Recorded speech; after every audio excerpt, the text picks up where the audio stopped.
trying to map how teams are working on a product, that gets really challenging. And then you go about figuring out if they're the early on stage, what are the key features you want them to try it out.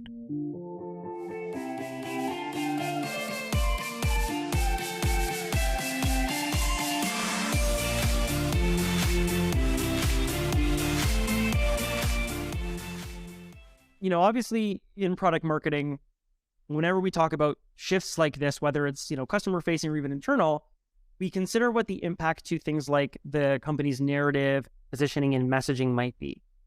In going through this transition as it's happening now and moving towards this more of a hybrid model, have you had to reevaluate any of those things? And if so, how are you going about, changing, if there is any change, and communicating that change to customers? I would say that it's not made me question the core messaging of the product. What it has done is really brought to the spotlight for product marketers where you need to be able to say the right thing at the right place. And now when you're going product-led growth, you're really committing more to communicating via the product or about the product to customers or to testers. And so that's really pushed the number of touch points that you want to manage for the different stages along the journey, the different product features that they're exploring, and to make sure that it's a lot more real time and really personalized. So it breaking down the core messaging into these little touch points, that's a little tricky. I don't think it changes the narrative so much, but really the distribution of it becomes a lot more chaotic and something you want to be on top of. Yeah, that's really smart. And I think that's where, if you're fortunate enough to work in an organization that has a lifecycle marketing team, to really lean into and rely on that team to help you identify, as you said, some of those touch points in product, or maybe even out of product along the customer journey, whether it's communicated through email, through, text messages, whatever that could be, that helps get that story across. Because you're right, when you're making this transition, you won't lean on your sales team as heavily as you would have historically. Maybe they'll be shifted to more high value deals, and they are going to be able to really give that dedicated hands-on time to the accounts that are going to bring a lot of value. And some of the, average to lower value accounts that can be, handled through the product won't have that same level of interaction with a representative from sales. So you lose that kind of storytelling mechanism to get that out there.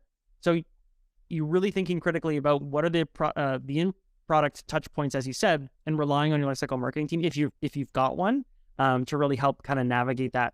And you mentioned that you haven't really had to change anything, whether it's, the positioning and messaging and how it's communicated to the customers.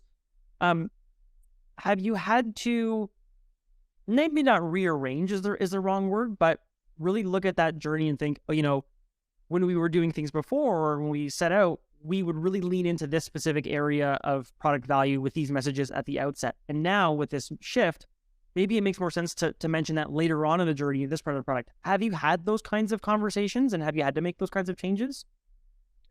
I think there is a step before this that is really challenging. I think traditionally sales-led has paid a lot of attention through data and through research on the funnel of the prospects coming to the website and then doing something and then coming to sales team.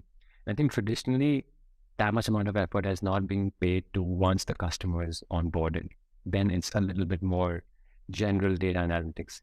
I think what this has made me really question and sort of work with the team and the amazing team that I have is to try and figure out even the starting point of what is the journey, what is the smaller steps within the adoption, what does that look like? And it gets especially tricky when you're in enterprise SaaS, because all users are not doing the same thing. It's actually a team that's working on different facets of the product.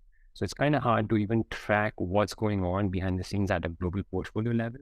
You could do it qualitatively at looking at one customer, but to be able to program it and have that sort of flow out as a distribution or a touch point, I think that gets really tricky. So then once you figure that bit out, trying to map how teams are working on a product, that gets really challenging.